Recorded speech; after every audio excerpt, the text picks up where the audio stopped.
need to start now. Sio mpaka umalize kutoka hapa chuoni.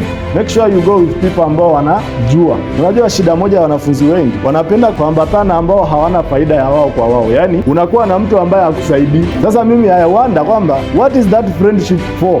You have a friend, you don't gain, you lose. Kwa sababu when you sit there, it's only gossiping. That is not what you need now. If you need to build your future, have a friend ambaye ni beneficiary. Ni mtu ambaye unaweza ukapata kitu. Kwa hiyo tafuta marafiki. Lakini remember, everybody has their own way of doing things.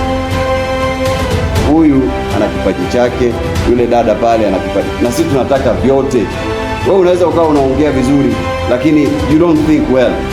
Kwa hiyo learn something from someone else. Jifunze kitu kipya. Take something small. It will help you.